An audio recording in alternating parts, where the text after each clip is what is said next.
Welcome to the Buck Stops here, the official audio show of NotInHallOfFame.com, and I'm your host, Kirk Buchner, the Buck, the owner and the operator of NotInHallOfFame.com, and of course the sister sites, the Fictitious Athlete Hall of Fame and the Fictitious Rock and Roll Hall of Fame. It's Season 1, Episode 30 of the Hall of Fame show, and Evan's back! Evan's back from Wisconsin, and we've had quite a few things to sort of chat about, but like always, we go all over the place and everywhere. We looked at a few of the passings of the week, and we also sort of looked at David Stern going into the Women's Basketball Hall of Fame. Not that he doesn't deserve it, he most certainly does. It was just kind of weird the way they had that all work out. As always, Evan and I went on tangent upon tangent upon tangent, mostly my fault to get this whole story about the bare naked ladies and myself. And beer. Big shock that beer's involved. And if you stay tuned, we're going to have a little bit of an extra. I've got a 20-minute conversation with a gentleman out in Kansas, of all places, and I say of all places because he's pushing for special team superstar Steve Tasker to get into the Pro Football Hall of Fame. So I had a chance to chat with him a little bit later, and sit back, have some fun, and you may learn something before it's done. Hey, hey, hey. Mr. Nolan, did the Cheese or Badger State take care of you? Is it Cheese State or Badger State? Badger State, right? I believe it's a Badger State, but let's get to the most important thing here. Stay with me. I know it's been a couple weeks now, but unleash the Washington football team. Well done. Well done. Thank you. Yes. Yeah. The Kraken is amazing. The Washington football team, and that's the same day, slightly less so. Yeah, Vinny and I talked about that last week, and I sort of was wondering aloud, like, could they not have just sort of like said to, because we all know it really came down to money, like what was it, Nike saying, okay, we're not going to sell your stuff, FedEx pulling out. Could they not have just said, okay, well, we're going to have a brand new name in 2022 or 2021? Because clearly they're not ready for this. Which just goes to show you how good at planning that whole organization is, because this has been coming for years. They should have at least had a backup, pull the emergency cord plan to this. But they have not. So that's, yeah, I mean, you'd think so. But apparently, I mean, it's allegedly in dispute with someone who bought, like a fan who bought all the rights to, like, all the team names. I saw that. Skip might change to, which is typical of a situation that would happen to the Redskins. So, but they're not worried. You saw what happened with CFL as well. Did you notice that? Did you hear that? No, I didn't. The Edmonton Eskimos. Oh, that. Sorry, yes. Yes, yeah. I think that's just the same Edmonton Football Club. Incidentally, I don't know very many people of actual Inuit descent. The one person who I do know, her Twitter handle is, and she lives in Edmonton Eskimo. I don't really know what point I'm trying to make with this, if any. That she should have held out for more money to make sure she got it from the team. Well, there's that. Yeah, I don't know. There's that, but. Well, and actually, my little hometown of Winchester, Massachusetts, this week also changed our mascot. This is not a joke. We actually did after years of debating it. So my high school mascot when I was there and up until, I guess, last week was the Winchester Sachems. And the Sachem is essentially the equivalent of a chief of an Algonquin tribe. Okay. And we had an Indian head logo. Up until like the mid-'70s, we had a very racist Indian caricature. Ooh. And then they had a contest to make it come up with a logo that was much more along the lines of a Black Hawk, respectful sort of logo, except for the fact that the colors were black and red. Mm-hmm. So the whole face and everything was red. And they had stuff over the years trying to determine whether or not they were going to keep it. For it had votes, it usually kept 90% of the vote to keep it. And then the school committee this week voted 5-0 to eliminate it and come up with a new name. And you would have thought that a nuclear bomb had been dropped in my small little town. Yeah, I'm not being in Alberta anymore. I'm not really sure how the Edmonton football fan base is sort of handling that. I think they probably are all fixated on the fact that hockey's back, the Oilers are good. Mm-hmm. Yes. And could do very, very well. I'm hoping that that's sort of the team I'm sort of pumped for. Actually, it's so weird. This is going to be my Saturday night. So, a new person who just got onto the island who works with my wife here. So we're going to be going, him and I, to one of the few sports bars that will actually show hockey. So that we can watch. We're going to go out at night to watch the Jets versus Flames. Oh, wow. Cool. Because there's nothing like hockey in the Caribbean. Or so I'm going to find out. There is nothing like hockey in the Caribbean. Yes. That is true. So I'm kind of pumped for my little Saturday night endeavor of watching hockey and probably getting pissed drunk, which is why the wife's coming. Big stretch for me, though, to do that. But it's good to have you back, man. It's good. I was going to say, don't strain yourself that way. No, it's good all the sports back. We'll see how long. We'll see if they all get to stick around or if they fold like the Florida Marlins or Miami Marlins. So. Well, I don't know if you saw, the Jays aren't playing this weekend now against Philadelphia. What? I missed that. Yeah, I don't think it was players, but two people in the organization working at the stadium tested positive, so they postponed their home series against Toronto. No, you mean the Buffalo Blue Jays? The Buffalo Jays. Yes. There's a lot going on this week with team names. Yeah. I figure you're going to like this one. So the late 80s, early 90s, sort of like, I think this came out in the early 90s, a bit of the little partier that I used to be, thought, if they're going to go to Buffalo, shouldn't they just change the name to the Buffalo Stance? Oh, I like it. That's Nene Cherry, right? Yeah, she can come out and sing it. What else is she doing? That's a good question. Actually, is she related to Eagle Eye Cherry? I believe so. This? Oh, interesting. That was one of those things that just popped in my head. I'm going to look that up. I'm pretty sure they are, but wouldn't that make them I know they had other hits in the UK, but I think wouldn't that make them the only brother-sister one-hit wonder?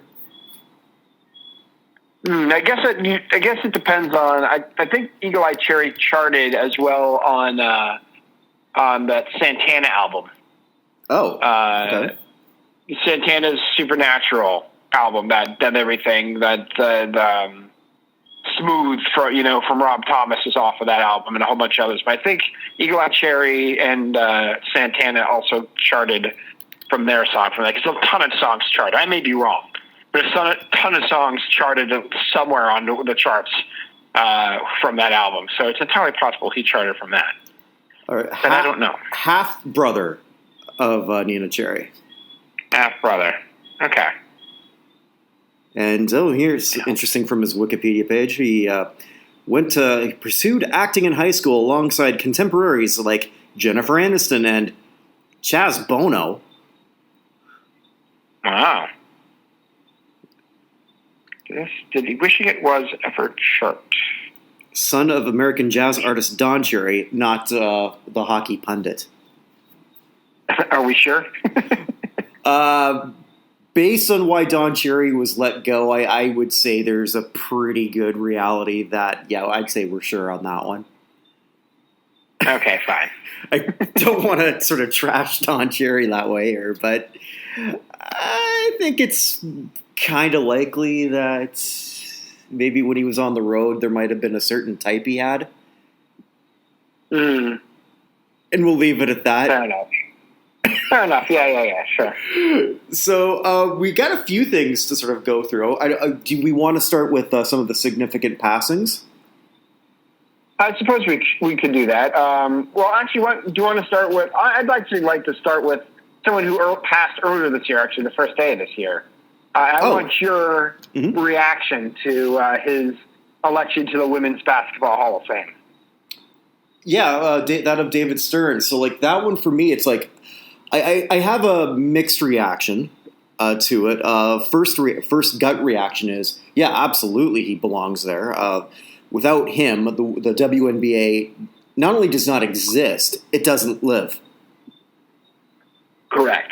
Because it's a league that it's lost money every year of its existence. It just and you can't say that they haven't tried to promote the hell out of it. ESPN's got it. It's on their Sports Center. They integrate that with the All-Star Game. They're doing what they can, but at the end of the day, most people just don't care. This year's not going to help them at all either, because not only are they not just against baseball, they're against the actual NBA. Yeah. True. So I was expecting a little more fire with this one. I don't know why. Oh well, that's my good part. This is why I sort of have the mixing. The end part is okay. Well, why wasn't he already in there so that he could sort of enjoy this while he's alive? And then why are they doing this now? Just adding one. Like it's like I'm wearing right now. It's such a weird sort of thing to sort of bring up. Just I'm wearing these basketball shorts and just says "end one." This is how it feels. End one. Like, why now? Why not before? None of this makes a lot of sense to me. The timing. Yeah. Because it didn't... This sort of happened when I was coming back here from my trip. But they already had a Hall of Fame and then just added him on the end, correct? Yeah, they already had class? Yes. Yeah, so he's now part of the cast with I want to say Tamika Catching, Swin Cash. I forgot who some of the others are. Swin Cash, I know for sure. Lauren Jackson, thank you. So it's already a loaded class. If you're a devotee of women's basketball, I mean, so it's just it's so strange to me. Like, why? Mm-hmm. And I don't have an answer. Yeah, I don't either. It is strange. But no, if anyone belongs if any man belongs in the Women's Basketball Hall of Fame, it has to be David Stern, who had the vision for the league, supported the league, nurtured the league, and his legacy is keeping the league going more than anything at this point. So, absolutely deserves to be in there. Yeah, so I mean that's sort of like my mixed sort of reaction there. It's like actually I thought he was already part of this, but admittedly I don't pay that much attention to the Women's Basketball Hall of Fame. I've not been there. I'm assuming there's actual physical building in Knoxville, Tennessee, because that's where. I've never been in Knoxville, so I don't know. Yeah, so like that's where all the press releases come from. I haven't really checked that out. I just thought it was a very appropriate yet colossally weird timing, but basketball halls of fame never make a lot of sense. That is something they have in common. I agree with that. Especially then coming out with the College Basketball Hall of Fame, which almost usurps everything that the Basketball Hall of Fame is trying to do. So I don't know. I'll never be able to figure them out. And for a sport that is so important and is constantly getting bigger and bigger in the United States, the Hall of Fame means less and less. Yeah, that's probably true. And that shouldn't be the case. Yeah, and the floor for getting in, it's very confusing. Just as a Celtics fan, the fact that Dino Raja is a member of the Basketball Hall of Fame is baffling to me. Via the International Committee, yes. Actually, yeah. I wasn't planning to talk about this, but I don't know whether this is a new interview or not. Sometimes I'll look at DJ Vlad on YouTube. Okay. And so he does a lot of, I don't know if you're familiar with him, and for those who aren't, he usually has a lot of hip-hop artists or black actors. Sometimes he's branching out into sports. He's not a sports guy. It'll show in his interview, but it's sort of kind of irrelevant. Tim Hardaway was a guest, and he said that the reason he's not in the Basketball Hall of Fame was because of his very bad homophobic comments not that long ago. You think he's right? I think so. That's entirely possible. He certainly fits above where the bar seems to be for members of the Basketball Hall of Fame. And Nolan is in. Yes. And Richmond is in. So the run TMC, there's only one member missing, and it's the most dynamic of the three. So it's entirely possible that has something to do with it. So yes. Yes, I would say that's. I'm trying to remember exactly what he said, but it was about as negative as it could get. I think it was about having a gay teammate, if I remember correctly. I don't recall them off the top of my head, other than vaguely remembering he said something like that. But there's so much outrage over who says what; it's hard to keep track these days. Especially whether they actually say it or not. Also true. But just by the way, Eagle Eye Cherry did not chart with Santana, so I guess yes, he's still one-hit wonder. So in terms of this side of the pond, because I imagine that both him and Nina, Much Music VJ said that's how her name was pronounced, Nanya. But okay, I don't know if we can trust Erica M, the greatest female VJ named Erica. She really wasn't that good. None of them were on Much Music. But that's another story for another time. So yeah, there's a few passings that I guess we want to look at. One that sort of meant... Go ahead. I was going to say, we were talking about College Basketball Hall of Fame, so I was going to... Oh, yeah, start with that one. Yeah. So the greatest coach in two different, probably three, but I don't really know much about the third school that much. But in New Mexico State and Illinois basketball history, Lou Henson passed away at the age of 88 earlier this week. Henson, when he retired, was 6th all-time in wins. He had 779, plus another 18 wins that the NCAA took away from him when he was interim coach at New Mexico State.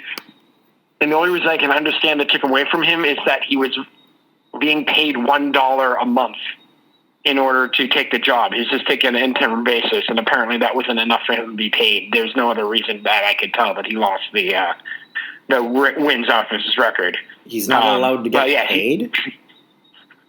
Well, the New Mexico State coach, whose name I can't remember, was fired first game of the season from some sort of scandal. So Henson came in and said he'd coached them for $1 a month. He said he got a total of after taxes of 77 cents. And he still has he had all of the checks. But yeah, he came in, he won 18 games as the interim coach, and they invalidated the wins. Henson had been out of the program for a while, so it had nothing to do with him, but I can't quite understand why it was invalidated. But regardless, he's the all-time leader in victories at both University of Illinois and New Mexico State. He's currently 16th place on the all-time wins list. He was elected to the College Basketball Hall of Fame in 2015. Certainly one of the great coaches of the 80s and into the 90s. I mean, when he took over Illinois was a perennial bottom feeder in the Big Ten. He took him over, brought him to the NCAAs, brought him to the Final Four, and clearly the greatest coach. And he left in Illinois. I don't know if you've noticed. Hasn't been doing so great for the last, decade and a half. I can't even remember who their last really great player was at Illinois. But yeah, he passed away at the age of 88 earlier this week. I can't remember the last great player they had in football either. Yeah, Illinois there's certain schools that were really good when I was a kid. Boston College is one of them. Syracuse is another that seemed to be down in pretty much every sport. I guess Syracuse basketball, other than Carmelo Anthony, it bubbles up a little bit, but it hasn't been the same since they left the Big East. And Syracuse football is awful. So, it's so weird to think that there's teenagers right now who think that the Miami Hurricanes always sucked. Yeah. Yep. But that's sort of life. Which one do you want to talk a bit about next? Should I? I'll just get the other NCAA coach out of the way, Mike Gillespie, who led USC to the 1998 College World Series title. He actually won the College World Series in 1961 as a player. One of the great coaches again in college baseball, passed away. He had a .630 winning percentage in the NCAA tournament, which is pretty good for baseball. But yeah, he coached both at UC Irvine and USC. He actually coached UC Irvine through 2018, and he just passed away at the age of 80 earlier this week. There's a player that I want to talk about a little bit. Not that it really got to me that much. It's just it was one of the few hockey players my dad gave a shit about, and he doesn't care about sports at all. Eddie Shack. Long-time Toronto Maple Leaf. Never really a great player, but like one of those colorful characters in a game that, if you think about it, hockey doesn't have a hell of a lot of colorful characters. They just don't. Which is why we all love Lanny McDonald so much. I kind of like Sean Avery, but you kind of dumbed me down on that. Sean Avery is the worst. So just stop on Sean Avery. Maybe because every hockey player, I swear, when they go to junior hockey, they all take a class on how to be a dullard in front of a microphone. I can't stand it. There's no I in team. God, you're all so boring. At least Avery was never boring. No, he was exceptionally punchable, but he was not boring. Yeah, that's true. So yeah, with Eddie Shack, he always had this cowboy hat on, because like when he retired, I would have been like 2, 3. So I have no memory of him playing, but he was always sort of like a television personality and like local Toronto and Hamilton and stuff. The spokesman for a company you've never heard of, the Pop Shop. Yeah, I don't know what the Pop Shop is. I saw that Pop Shop soft drinks, but I can't tell you what Pop Shop is. No, it's just the way it sounded. It's long since out of business, and it was just a place that just sold different flavored pop. That's it. So you just went there and you bought your pop, and Eddie Shack told you to go there. Okay.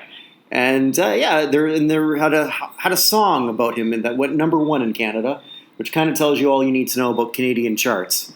Clear the track, here comes Shack.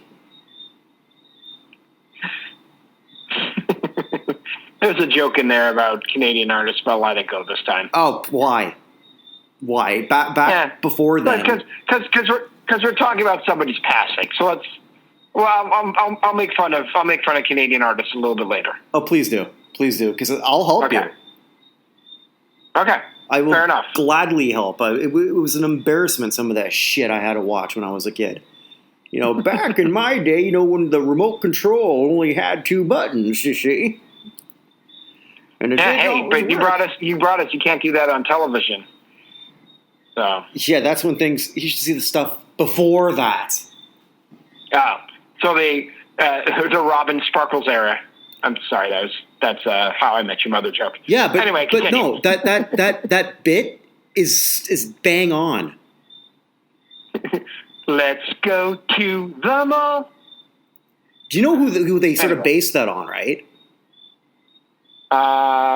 Tiffany? No. Alanis. That's Alanis? Yeah, okay. I don't know how we went from Eddie Shack to Alanis, but that's what we do.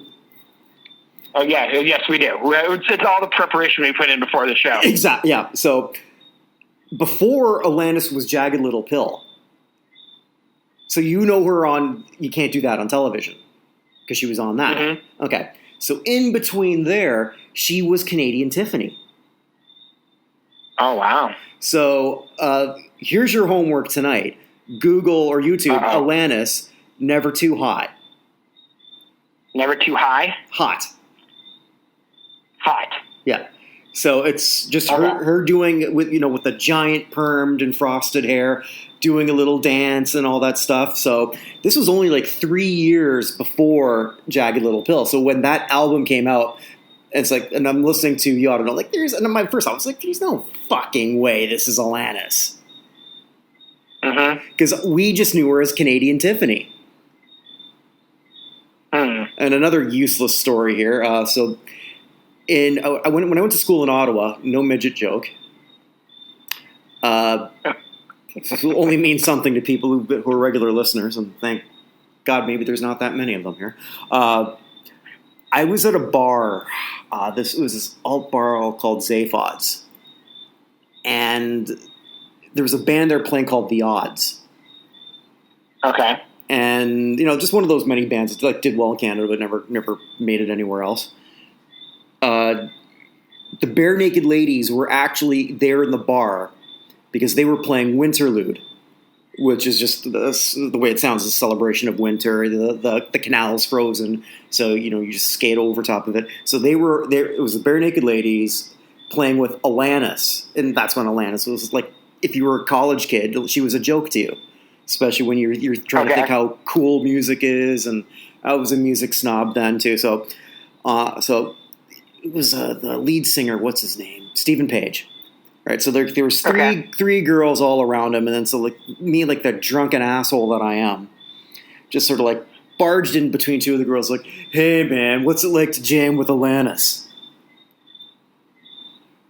Okay. Yeah, he gave me a look like you're a piece of shit, and he was right, and I walked away, and I was so proud of myself.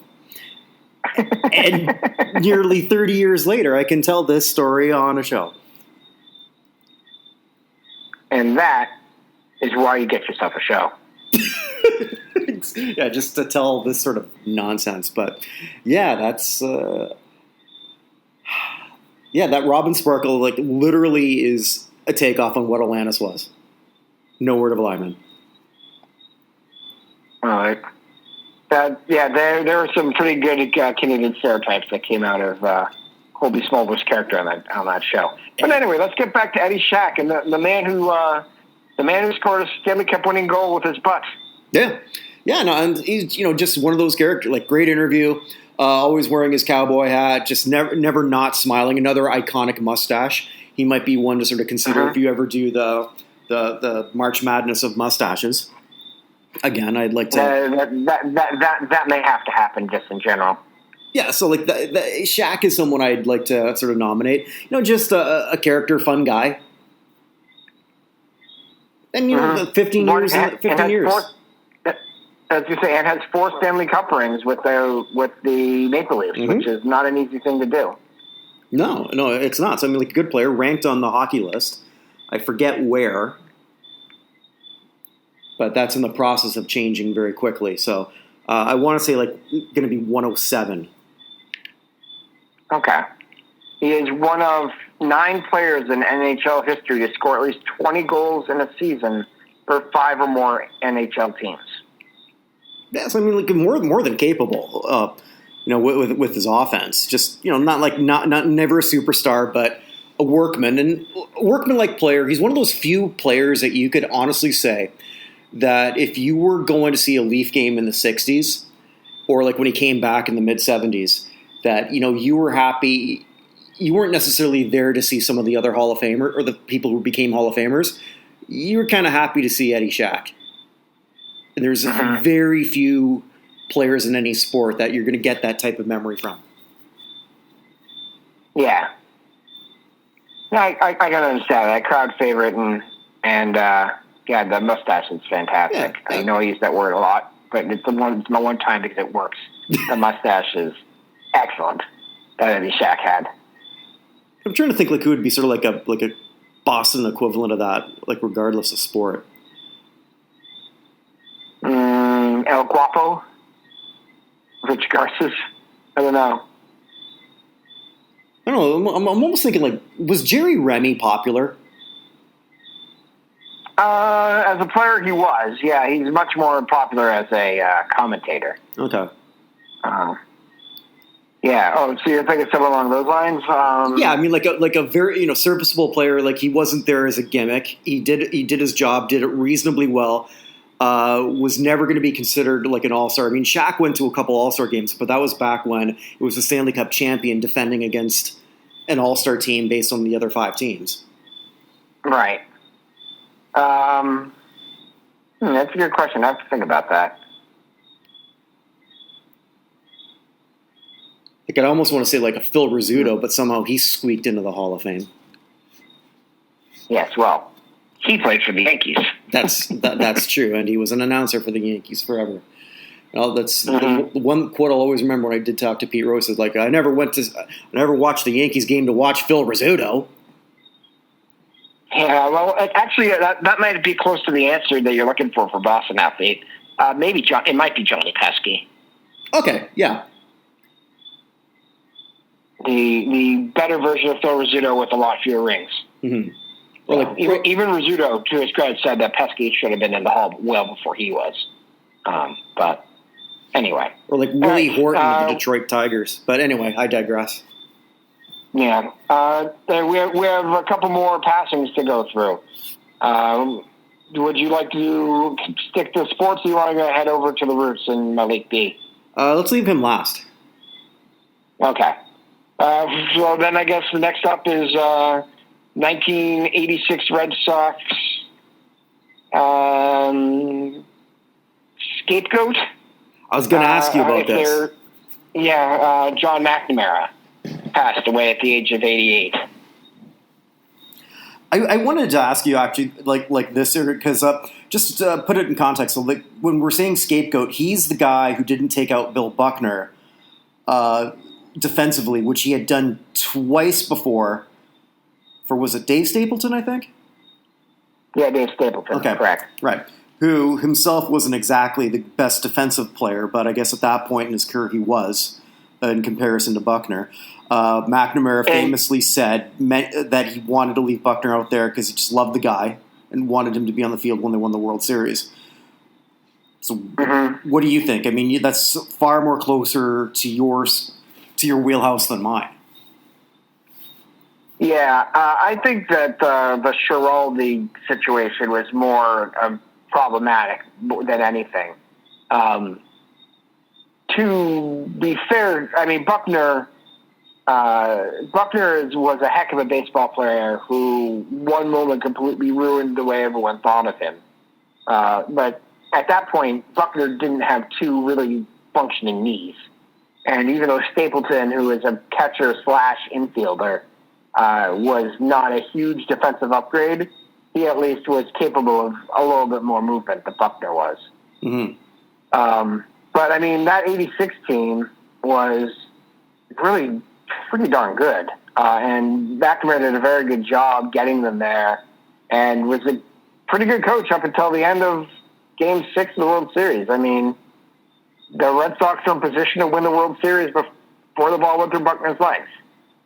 And that was the closest they had been since,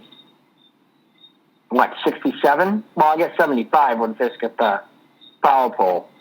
But they didn't win then. They didn't win in 67. And before that, it was the disappointment of never really making it when you had Ted Williams, Joe Cronin, and Bobby Dorr on your team all at the same time. Mm-hmm. So a very, very good manager for the Red Sox. Not as beloved as, say, Dick Williams, but or even maybe Joe Morgan, or not Joe Morgan. No, it was Joe Morgan, who came after Morgan Magic in 1990 for a team that didn't even get close to World Series, got their butts kicked by the Bash brothers of Oakland. But a very important manager in Red Sox history, and someone who's probably, much like many other people on that team, more maligned than he should have been for a little bit more of the random hand of fate than anything else.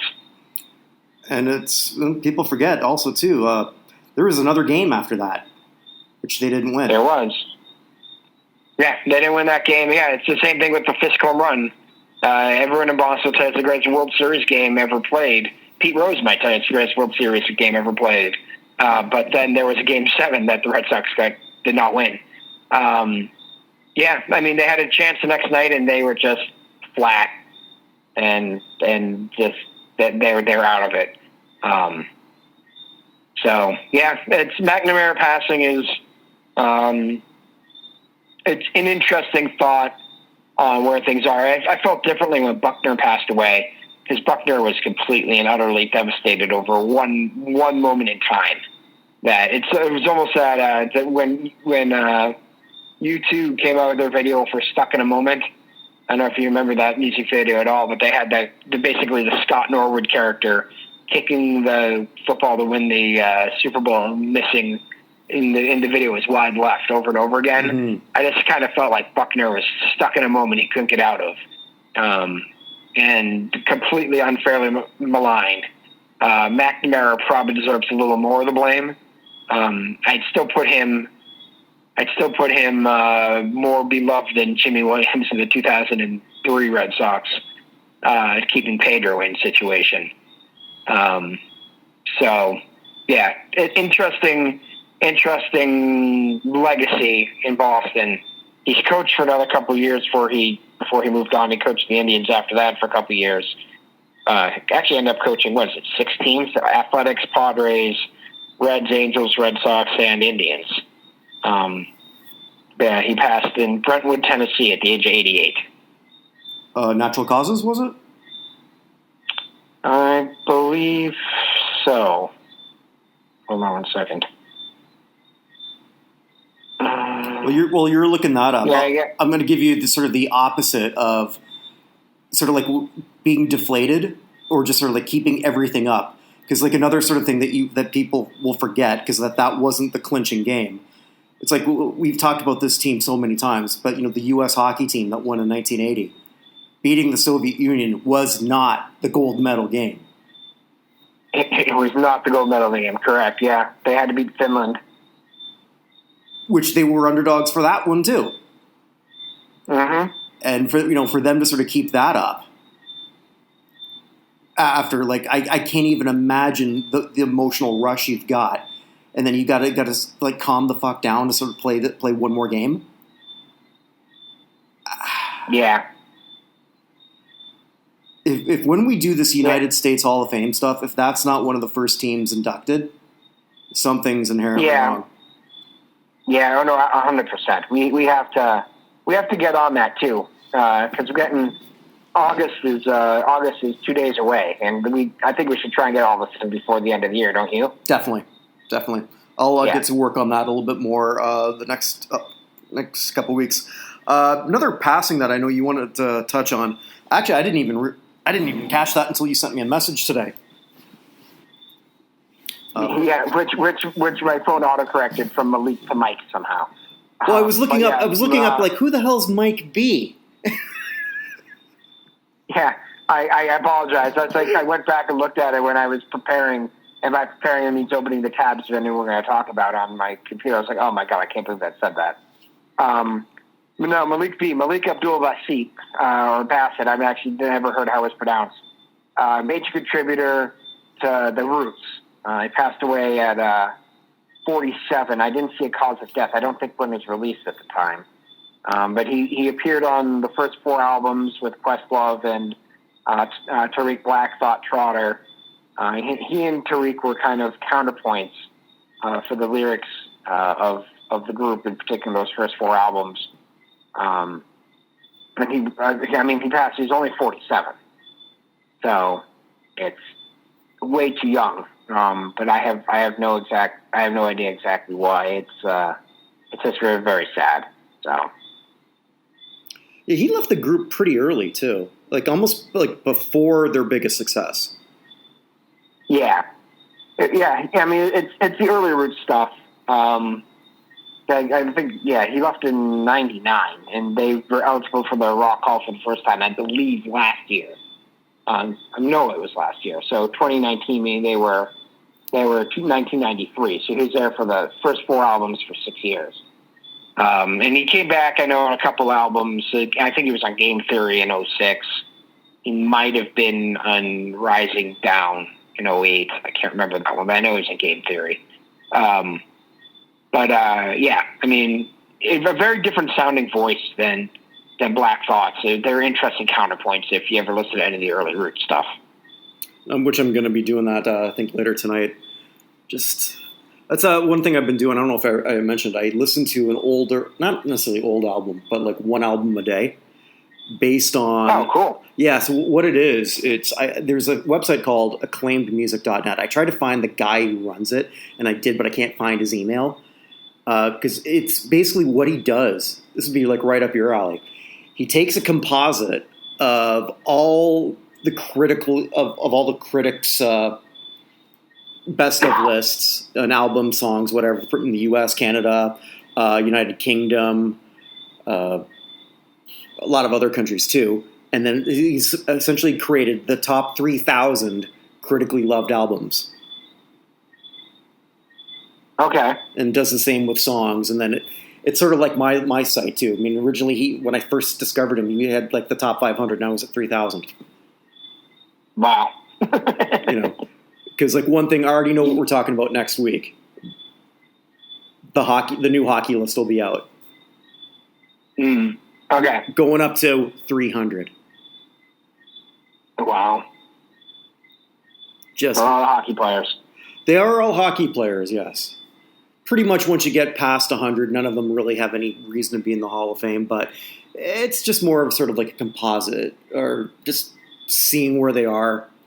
Because you could still put together a Stanley Cup winning team from players 275 to 300. Probably true. And then if they won the cup, then they would actually be higher than that.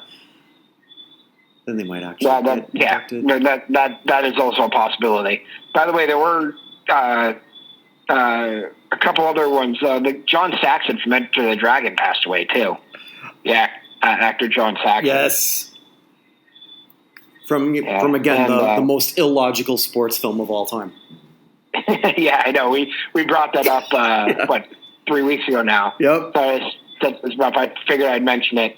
Also, of course, television Hall of Famer. I don't know if there was one, but if there ever was one, the Iron Man himself and Notre Dame super fan Regis Philbin. Yes, someone who actually should be in the WWE Hall of Fame in the celebrity wing. Interesting. Yeah, because the WWE has got that weird celebrity wing. I don't know if you know that. Yes. Okay. Who our president? It was one of the first inductees. Yes.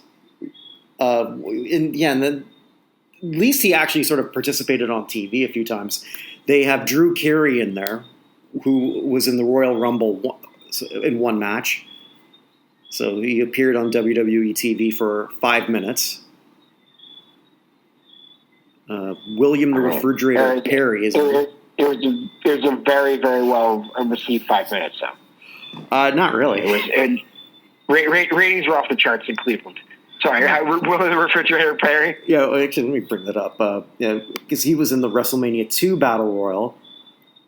But at that point, he was that was when he was like the biggest deal in sports. Chicago Bears won the Super Bowl, and William Perry was a bigger star than Walter Payton. Yeah, hey, he scored a touchdown. What did Walter Payton ever do in the Super Bowl? Yeah, that's it exactly, right? I mean, like that's right up there with 3 6 Mafia winning an Oscar award before Martin Scorsese.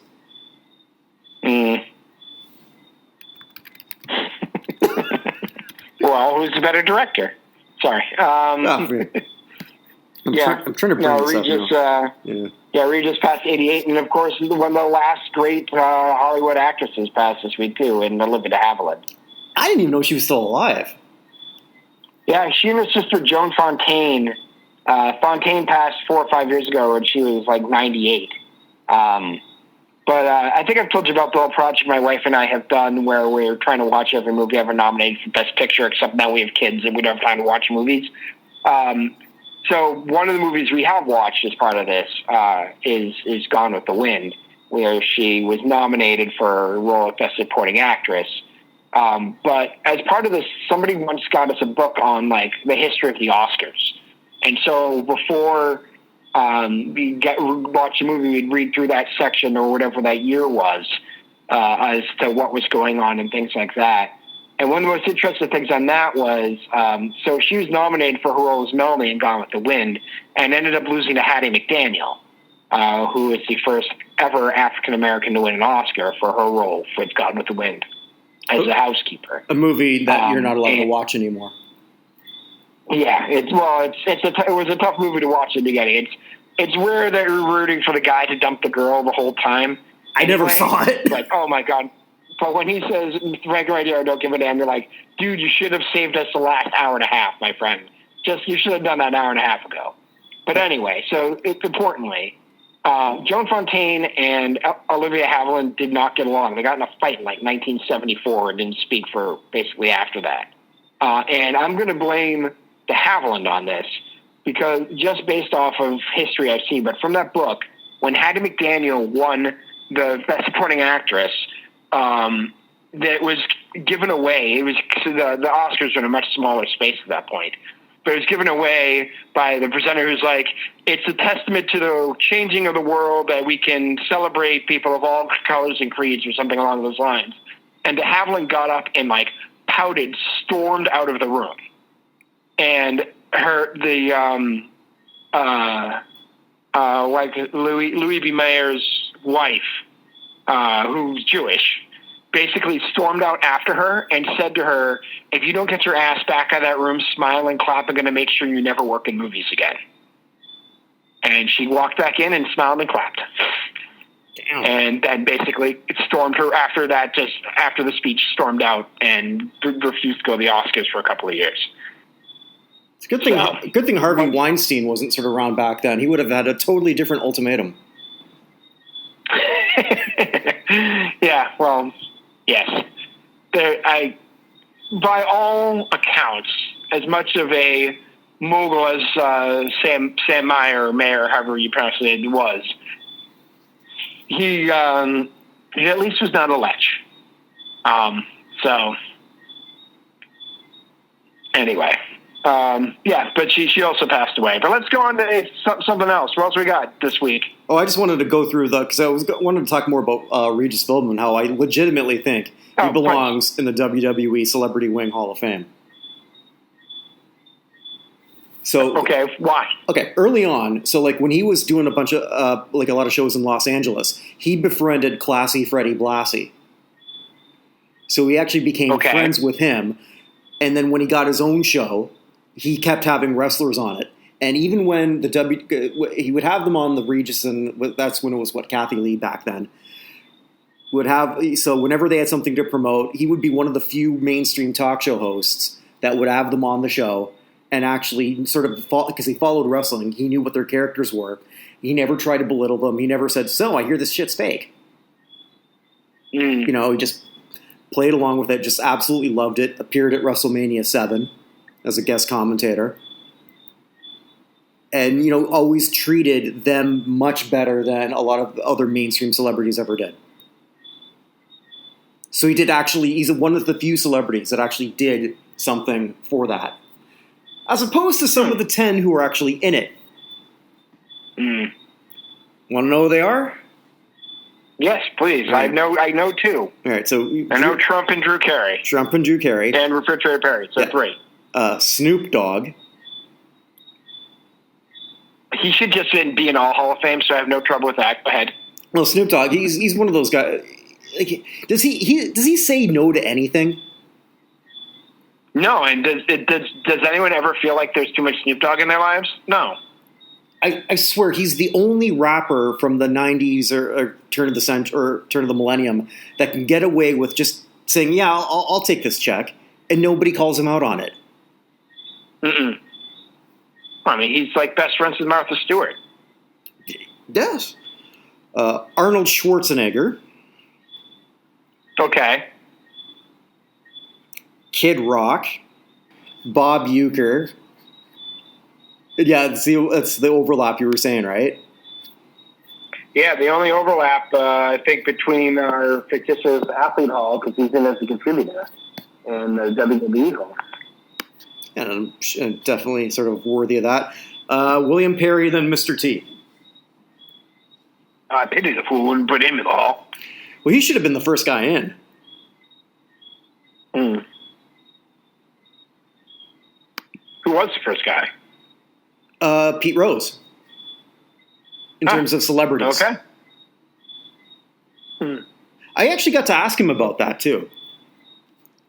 Yeah, I know you interviewed him once. Yeah. So then I asked him about that WWE. He just said it was like they treated me great, and he had a lot of fun. So took two tombstones from Kane. Wow. Which is pretty cool that he decided to do that. Oh, and Mike Tyson. One of my favorite philosophers. You laugh. I actually tell. So I in my new role, I'm training new agents how to do their job here at New York Life. And I always say my favorite philosopher in this job is Mike Tyson. Because he always said everyone's got a plan until you punch him in the face. I thought you were going to say, I'm going to eat your young. I'm fading into oblivion. Yeah. No, but I use that line all the time. So, yeah, you never tell anyone they're wrong. You just walk them through their plan, and they can see they're wrong for themselves, generally. So I have to admit, I'm looking forward to watching that exhibition match against Roy Jones. But the last time a former heavyweight champion was in an exhibition match, that was when Apollo died at the hands of Ivan Drago. It was billed as an exhibition. I know. I just thank you for bringing us back to Rocky 3. Where's that Rocky 2? That was Rocky 4. Which one is it? Wait, it was Rocky 4? Yeah. I thought he killed him in 3. It's been so long. I saw the end of 4, I don't know, 6-8 months ago. No, but I let's break him. He's a machine. If I could change, you could change. We all could change. But I missed the first part of it. I've seen all the Rockies up through 4. I saw him in a marathon once in college. We all sat down and watched him. But that was 4, I guess. Okay. I actually don't hate Rocky 5. So I also wanted to ask you about your first thoughts with baseball season. It's back. It's a little bit different. What say you? I've seen a little bit of Red Sox stuff. Whoever started Game 4, I'm pretty sure was a cardboard cutout come to life for us.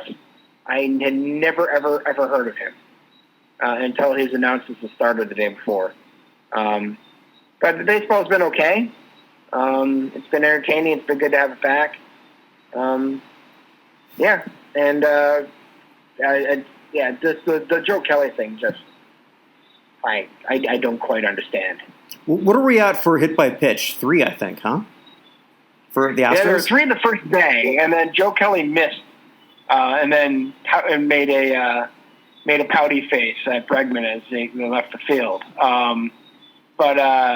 Yeah, I mean, Kelly last year hit a guy and fought him and got a 6-game suspension in a 162-game season. This time he missed a guy and made a face at him and got an 8-game suspension in a 60-game season, which is like the equivalent of 22 games percentage-wise. I just don't quite understand that one. It's the face, man. He doesn't do that face. The suspension's lower. I honestly believe that. I just think that they're trying their darndest to make all the rest of the commissioners are trying their darndest to get like Adam Silver Congressional Medal of Honor or something. I don't know. So my first sort of thing for the week. I'm so happy it's back. First off, second off, just leave the stands empty. No more of these freaky cardboard cutouts. It scares me. And those digital fans. How are we... and the pumped-in sound has been weird. I can handle the pumped-in sound maybe because I've been watching enough wrestling a little bit. They're sort of like pumping in some sound there too, and it does make it sound better. With the empty thing. Yeah. I think I've already wrapped my head around piped-in sound. What I can't wrap my head around is we're in 2020 and the CGI effects are this bad from a large company like Fox. Yeah. Yeah, I don't know, because I'm getting a little bit used to the noise from the EPL games that they have the pumped-in stuff for that, or at least on the TV. Mm-hmm. But I could just tell you that first Red Sox game in the second inning, there's a fly-out to end the inning, and like the crowd noise essentially, I swear it was Keith Folk getting mobbed on the pitcher's mound when they won the 2004 World Series. Like, that's how excited the crowd was at that slight fly out to right field. But I hear you. I hear you. Go ahead. It's just not. I've wrapped my head around it. It's not as annoying. If I can tolerate the MASH sound, laugh track, I can tolerate this. Wait, that wasn't a live studio audience, and that wasn't Korea? Oh, yeah. And I always said, how come all the soldiers there are so goddamn old? Hey, always remember that Steve McQueen was supposed to be a teenager in The Blob. I never saw that movie. Oh my God. I just remember I didn't know anything about who Steve McQueen was the first time I saw that. And I'm like, why is that 50-year-old dude hanging out with all these high school kids? Yeah, but you and I also sort of grew up with 90210. Oh, yeah. And Luke Perry was in high school. And Luke Perry at age 40 looked like Luke Perry at 25. I'll give him credit. Mm-hmm. He never aged until the end when he died. Right. Actually, he never did age. Yeah. Yeah. He just went from 0 to 30 and then stayed at 30. Yeah. So he Paul Rudded it. That's very true. Paul Rudd looked essentially the same as he did in Clueless at this point. The funny thing is, right? A little less baby fat. You look at Paul Rudd and then some of the women he's been opposite with, and then how they look now. Mm-hmm. Lisa Kudrow.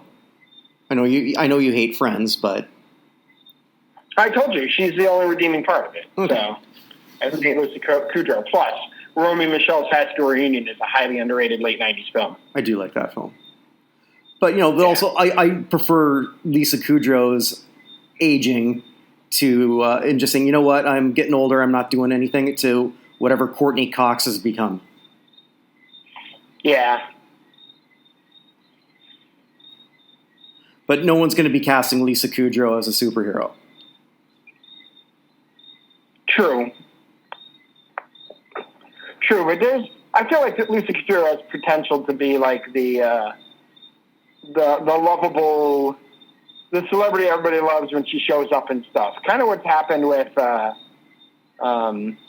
although he's a much bigger star. Oh my God, his name's out of my head. Bill and Ted and Neo. I can't remember his name. Keanu Reeves? Keanu Reeves. Yeah, Keanu Reeves at this point in his career, like, he's reached a point where everyone just kind of loves him, and whenever he shows up, you get excited. Did you see, yes. You'll Always Be My Maybe? Oh. I thought you were going to say, did I see the Bill and Ted trailer for Sound the Music? No. Face the Music? No, I've seen Always Be My Maybe. I have not. It's a Netflix film. I know what it is, but I've never seen it. I'm sorry? I know what it is, but I haven't seen it. Okay. He showed up in that, and it just basically played Keanu Reeves, and it was absolutely delightful. And it just got to the point where I was just like, Keanu Reeves at this point is kind of the lovable, almost dad of Hollywood, where he just shows up, you're just happy you're hanging out with Keanu Reeves for a little bit. So Lisa Kudrow has that ability, I think, if we can get her in a couple more things. She doesn't have to be a superhero. I think Lisa Kudrow, if she lives to be 90, could be the next Betty White. Ooh, how is she at giving answers on the Match Game? That's an important question. I always thought that was one of the best theme songs of any game show. Just like 2 steps away from a porn. That was the 70s was 2 steps away from a porn. The whole thing. I think we could sort of like write a movie called that, 2 Steps Away from a Porn. 2 steps away from a porn. Yeah. And you can just have the people for the Match Game. Just have Richard Dawson in some sort of role and be all set. Charles Nelson Riley. Charles Nelson Riley. And then the pyramid always had, what was his name? Soupy Sales. Soupy Sales was always on the pyramid. Never understood how that guy was ever funny. That's why he was on the pyramid. Guess so. A lot of these a lot of stuff though from back then. Like I went back and was watching Johnny Carson Karnak bits one night when I couldn't go to sleep, and the vast majority of those weren't funny either. So I just don't think comedy has aged well from the 60s, 70s, 80s. Now, like, if you're talking the original, even Dangerfield at a certain level, but if you're talking Dangerfield, Richard Pryor, Oh my God, another name right out of my head. I'm really bad at names sometimes. 7 words you can't see on television. Oh, Carlin. Carlin. Yeah, Carlin. Like, their stuff has aged well, but a lot of the other people's stuff is just not good. And you think MASH had a laugh track. I hope that the laugh track for a lot of those people existed, because it didn't hold up. Carson's bits were generally not that great. But he was beloved at the time. Now, looking back, You just never know what someone's going to turn into. I mean, for the longest time, you've seen that South Park thing, not South Park, sorry, Family Guy, where, going back to the fictitious Rock and Roll Hall of Fame, Meg and the Griffins, and they go on Saturday Night Live. I haven't seen that episode, but I have a vague recollection of what you're talking about. So. Okay, so in the opening bit, like when they were appearing as the musical guest, that's when Meg got a makeover and she was hot. And she slept with Jimmy Fallon. Okay. And Jimmy Fallon then made a bit, live from New York, it's Saturday night. And then Peter comes out and beats the crap out of Jimmy Fallon. And I forget exactly how it was worded, but like, it wasn't because he had no idea that he slept with Meg. It was because that's for always mugging for the camera. You know, because like it always felt like every goddamn sketch he was trying to like crack himself up. Yeah, true. Never thought he was going to be the person who would be like the new king of late night. Never. Yeah, it is weird. It was weird when he got hired in that role, but yeah. Yeah, so like he's the king of late night. Ellen's the queen of daytime. Unless the scandal doesn't go away. So we've been hearing like all the what they're investigating her show. I don't know how we got here. I don't either, man. This is we've definitely gone off the end of the Hall of Fame here. yeah, we definitely have. And you know, when you think about Ellen DeGeneres, you know who I always think about? I'm afraid to ask. Portia de Rossi. No, former Buffalo Bills special teamer Steve Tasker. Oh, well, I mean I was thinking of bringing that up when we were talking about the Buffalo Blue Jays. But going from Ellen to Steve Tasker is a pretty natural thing there. No, absolutely, because that's why I'm inviting everyone to just stick around here, because I think Evan and I are sort of done our whatever the hell this has turned into. And I've got a great conversation. I believe the word is a morass. Yeah, exactly. Yeah, the wonderful scripted television for programming that you've come to expect from us. And I've got a lovely 20-minute conversation coming up with someone who's trying to put Steve Tasker in the Pro Football Hall of Fame. Before I throw to that, what are your thoughts, Steve Tasker, Pro Football Hall of Fame? Yeah, I mean, and now that we have a punter in and we have a kicker in, pure kicker. Mm-hmm. The one position that's left is pure special teamer, and there haven't been a ton of them outside of, kick returner being separate. Billy White Cheese Johnson should be in the Hall of Fame as it is, as well as a returner, if nothing else. But in terms of just pure special teamer, right now I root for the Patriots. Our longest, who the longest tenured player on the Patriots? Well, the longest tenured player on the Patriots right now, believe it or not, is Julian Edelman. But secondly is Matthew Slater, who is a 7-time Pro Bowler? 8. An 8-time Pro Bowler? Like, a ridiculous number. Son of a Hall of Famer and Jackie Slater. And if anyone, again, I'm a Patriots fan, so I'm a little bit biased, but if anyone currently playing has any argument that they should be in the Hall of Fame, and has been under the radar, it's got to be Slater. But before Slater, it's hard to argue, at least during my childhood, that there was anyone more fun to watch in that role than Steve Tasker. Him chasing down, was that Leon Lett? Who was it running the end zone? This is Leon Lett. It's always Leon Lett.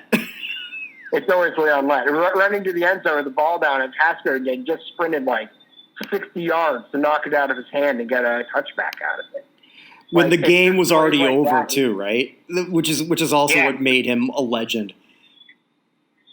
Yeah, he was as important on special teams to those Bills teams as anyone was on offense or defense. I mean, you had Bruce Smith and Darryl Calley and a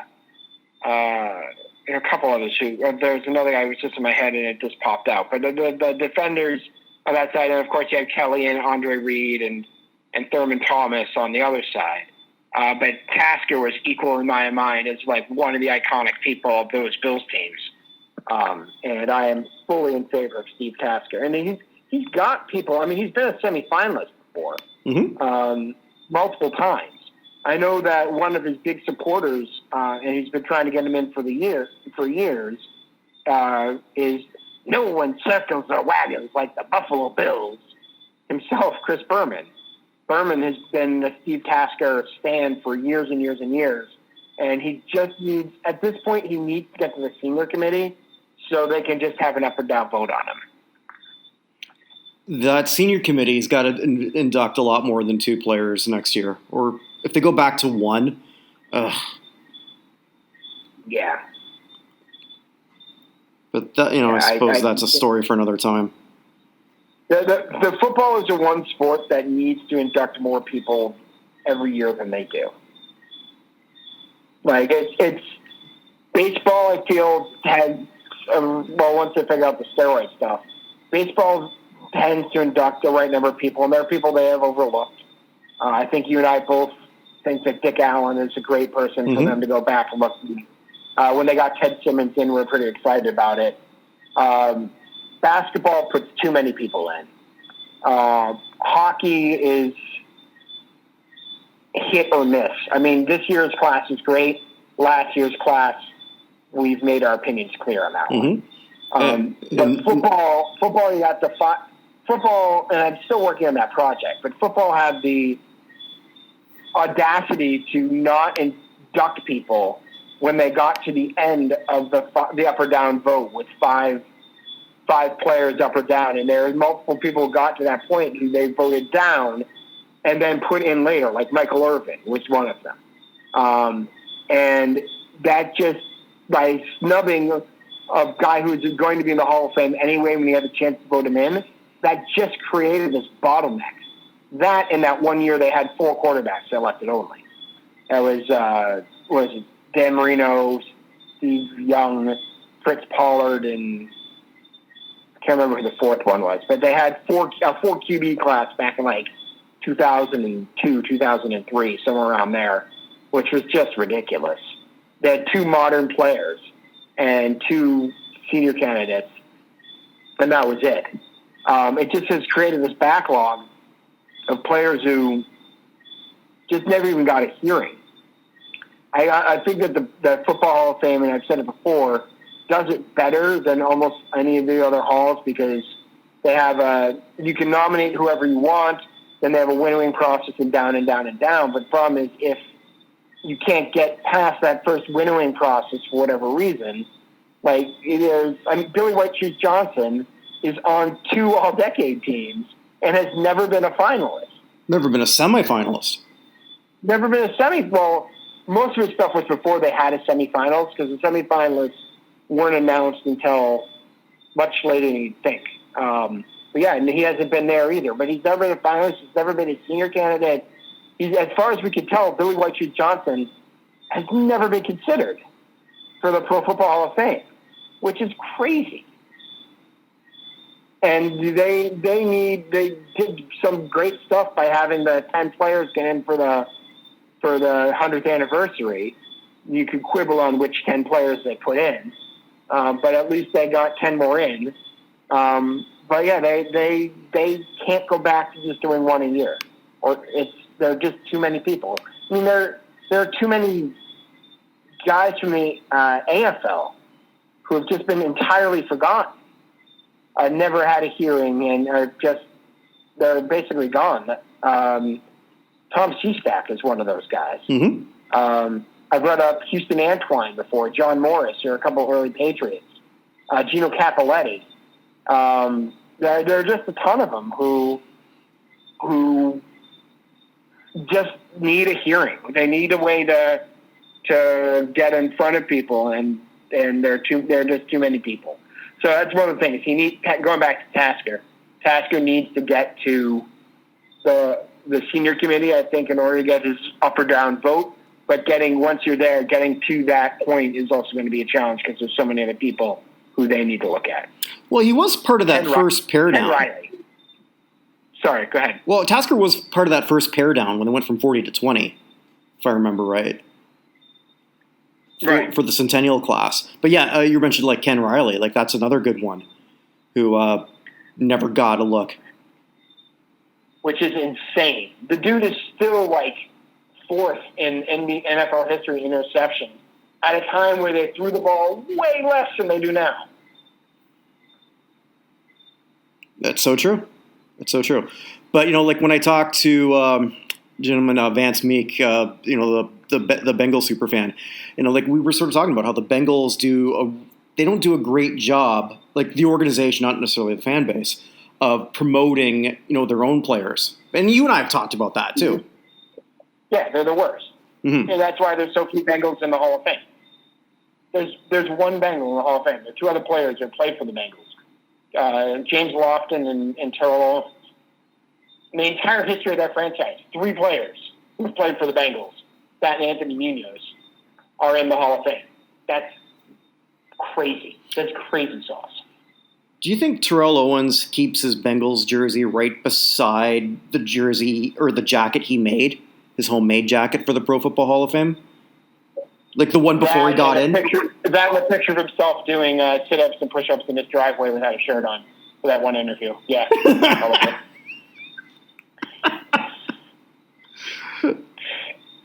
Love it. Love it. So anyway, we've had a big intro. Get to your. Last week I got replaced by somebody younger, and now I'm just intro to another conversation. I see where this is going, but no, seriously, get your Steve Tasker thing, and I think it's good to have that conversation because he deserves it. So all right, so hockey list next week, unless there's something else to go through. Sounds good, man. All right, stay safe. All right, you too. Take care. All right, bye. I'm not exactly the king of the segue now, am I? So such is life. Let's bring in Matt Holman, and we discussed why Steve Tasker should be in the Pro Football Hall of Fame and why he should be on your radar.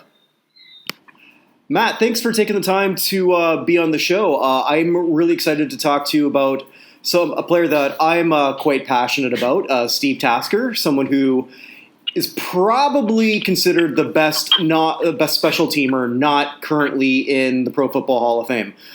Can you before we sort of ask you questions about that, can you sort of tell me a little bit about your how you became a Bills fan? Because you're not in Western New York. There's not a lot of Bills Mafia growing up in Kansas. That's right. Thanks for having me, Kirk. Actually, I'm from Kansas City. Grew up in the Midwest. My dad played high school football with a gentleman named Steve Tasker, as you mentioned, in Leota, Kansas, a small little, barely a town, just probably about 20 minutes from the Colorado border. And every year when I was a kid of 6, 7, 8, 9, 10 years old, I'd stay a week with my grandparents in Leota. It was the same week as the county fair, and that week, every year, Steve Tasker was in town, and my grandfather would take me to go meet him, and it was a huge impression on me. And we're talking 1988, 89, 90, so right when the Bills were kind of up and coming, and their little AFC dynasty was starting to begin. So yeah, that's brief synopsis on how I became a Bills fan. I'm still a Bills fan. It's not been easy the past really 20 years. I think they're starting to come around. But yeah, that's how I became a Bills fan, and that's why I'm also a huge Steve Tasker guy, and I have every belief that he should be in the Hall, and I'm ready for him to make it. Mm-hmm. So, I mean, like the quick synopsis that most people who aren't that familiar with him can take a look on Pro Football Reference. He a 7-time Pro Bowler, and not just that, Pro Bowl MVP, but anyone who's a 7-time Pro Bowler, I don't care what position you are, there's a certain look to it that people have to understand. Now, with the special teams bias on the Pro Football Hall of Fame, now it's not like he hasn't been considered before. He's been a semifinalist many times. He had a look at the 100th anniversary slate, I believe. Do you think there's a way that he can get over that hump? Because it's certainly not impossible. It's a lot harder now. No. Well, that's a great point. I'm sorry to interrupt you, Kirk. One thing he didn't mention, he was 7-time first-team All-Pro. So that's, I challenge you to name any other, players who aren't in the Hall of Fame who've been 7-time first-team All-Pro. Mm-hmm. The answer to your question, and the big pushback I hear all the time is, he didn't actually play. He was a special teams guy. But, when Ray Guy finally got in the Hall of Fame, Ray Guy was on the field less than a guy like Steve Tasker. He was a punter. Mm-hmm. Greatest punter of all time. He's in the Hall of Fame. Greatest kickers, Jan Stenerud and Morton Anderson are both in the Hall of Fame. So the greatest gunner in league history isn't there. And I think that's really the only position in the NFL that's not represented in the Hall of Fame. I mean, you have coaches. They never played. I mean, Marv Levy's in the Hall of Fame. He never played. You have a guy like Ralph Wilson. He's in the Hall of Fame. He never played. Steve Tasker belongs because he's the best at his position. And also, Kirk, I challenge you to Google, you get a second, or your listeners to Google Google the term best gunner in NFL history. You know what comes up? The first thing that comes up is Steve Tasker. Yep. Steve Tasker, yeah. Mm-hmm. So. Now, watching those 4 back-to-back Super Bowl attempts, I was I think before we went on, I mentioned that I'm from the Toronto area, so I'm certainly very familiar with the Bills. I've gone to many a Bills game back in the day. Mm-hmm. Do you have a favorite Steve Tasker memory on the field? And there's quite a few, and I think I know where you might go with this, but I'm really curious to hear what your favorite Tasker memory is. I have several, and actually, it might be one. I'm not sure which exactly one you're thinking of. I mean, of course, you have the block punt in the Super Bowl 20. That's the one. In Pasadena. Yeah. But my favorite was it was the AFC divisional playoff game, 1993 season, oldest game in Buffalo history against the Raiders.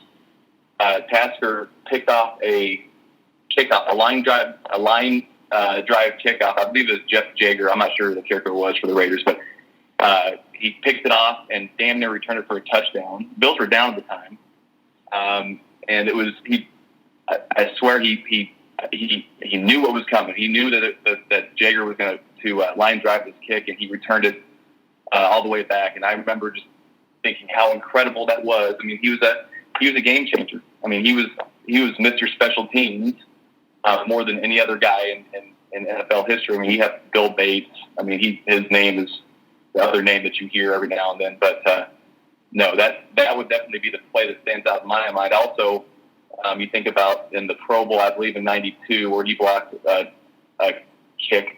I think it was a field goal or something like that to win the Pro Bowl MVP. I mean, his name's plastered all over NFL history for a guy who has, he's listed as a wide receiver. I mean, if you look at his stats, his career stats, he has 51 receptions for 779 yards and 9 touchdowns. I mean, that's a mediocre season at best anymore. But the fact that he was in the league for 13 years and able to have that sustainability as a just a special teams guy is proof of the pudding itself. I think also too, just again going back into historical perspective and some of the games that I went to back in those days, you don't see special team players on the back of jerseys in the stands. You did with Steve Tasker. Right. I agree. No, he was a fan favorite.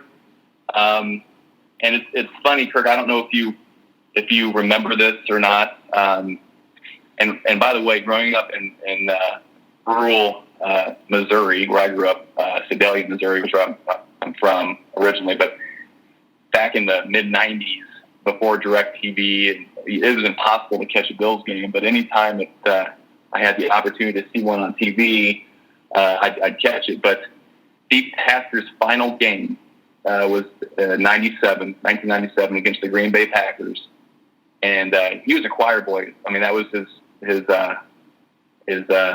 forte, I guess. His teammates knew he was a diehard Christian, and he would do no wrong and do unto others and all that kind of stuff. But Steve Tasker was thrown out of his final game for bumping into a ref. I don't know if you no, I didn't know that.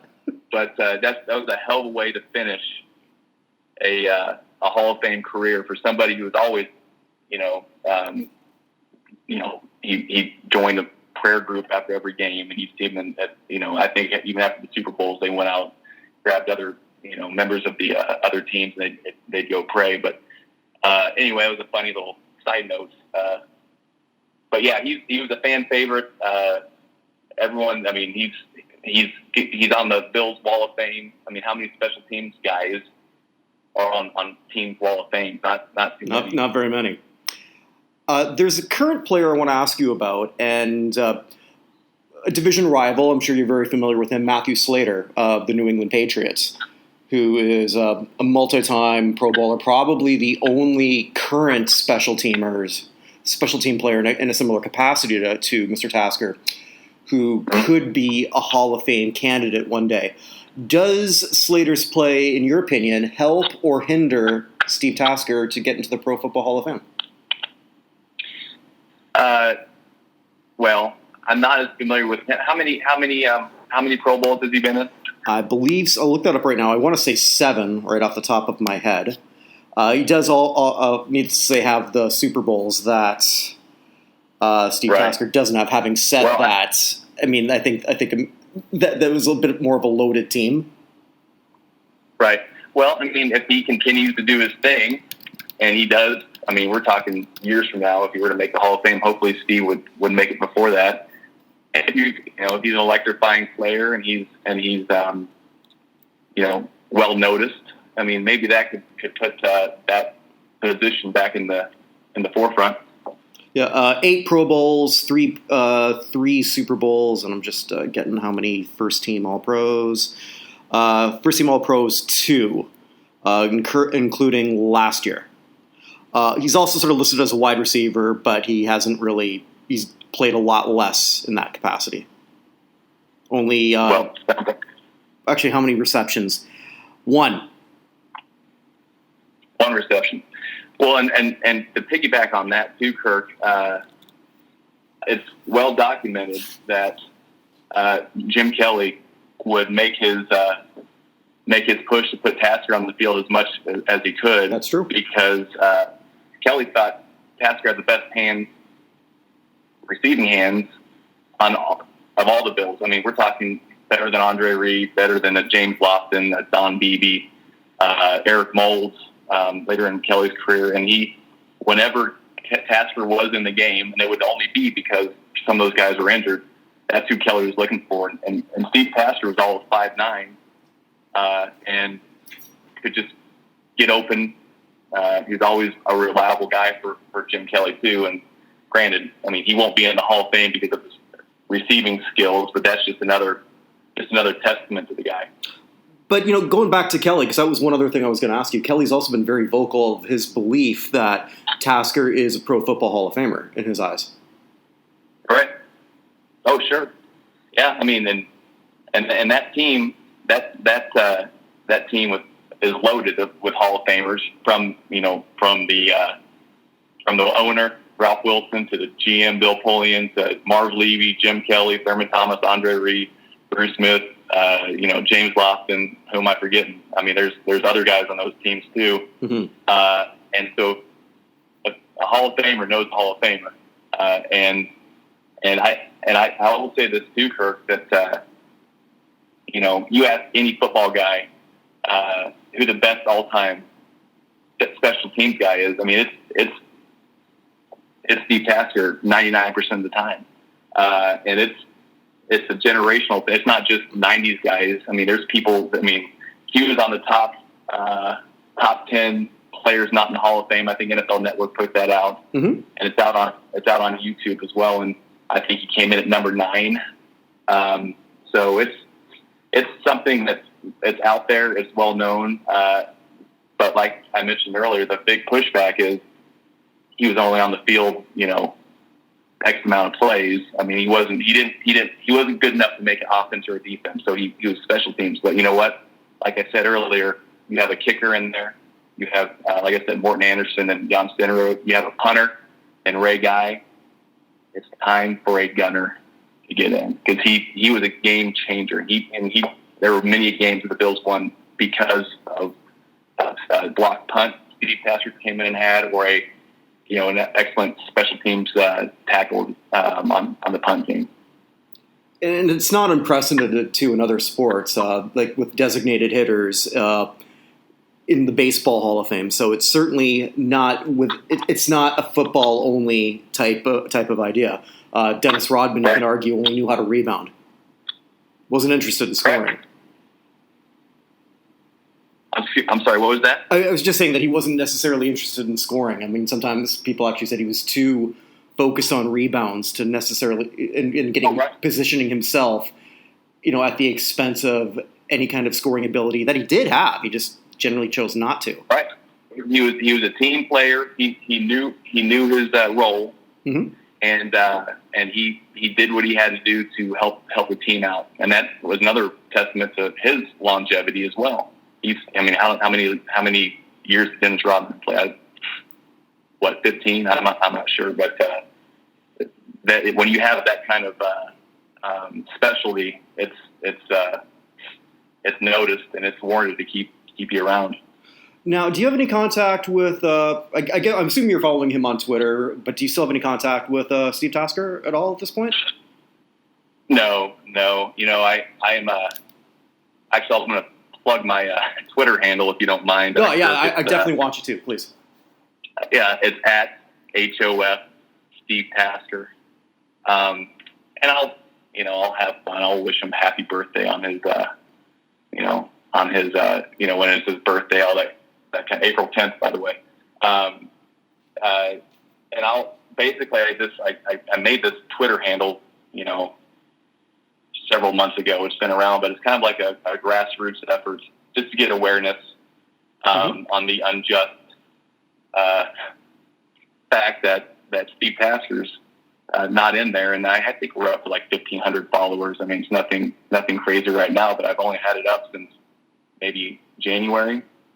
So I kind of look at that as almost like I don't want to say a petition, but kind of just a grassroots effort to kind of gain awareness. And it's kind of cool because I have a couple former Bills offensive linemen who follow me. John Cena, who was actually a hell of a starter for a while, and Jerry Ostrowski, who was solid, basically a backup O-lineman, but Bill had a definite role with the Bills in the mid to late 90s. So it's fun. I mean, I get on there and I don't tweet just Steve Tasker stuff, but Bill's history and Bill's stats, and can't wait for the season to start so I can kind of interact with other Bills fans, because it's kind of lonely out in Chiefs country, being a Bills fan, especially this time after the magnificent season they just got off of. But anyway, yeah, no, it's at HOF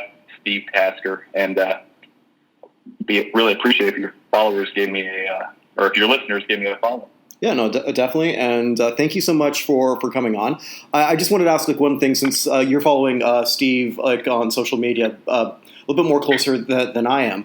I haven't seen him, but he seems like the type who wouldn't necessarily promote himself as a snub. Does he ever sort of talk about the Pro Football Hall of Fame? No, he doesn't.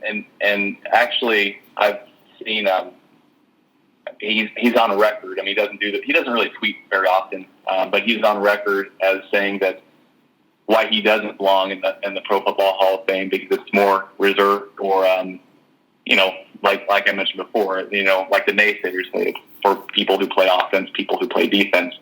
So he's kind of not his biggest advocate, but I'm sure he wouldn't deny it, or he wouldn't dismiss it if he was elected. So, it needs to happen. Like I tell people, my biggest case is, like I've said a couple times already, we have a punter in, great guy. You have 2 kickers in, Morton Anderson and Jan Stenerud, and it's damn well ready time for us to get a gunner in there, for Steve Tasker to get in there. So, all right, well, amen to that. Thank you so much for taking time out of your schedule to come on the show. Appreciate it, Kirk. Take care. All right, take care. Thank you all so much for listening. Stay safe, everyone, and we'll be back with a lot more new content here at NotHallOfFame.com in the upcoming weeks. Stay safe.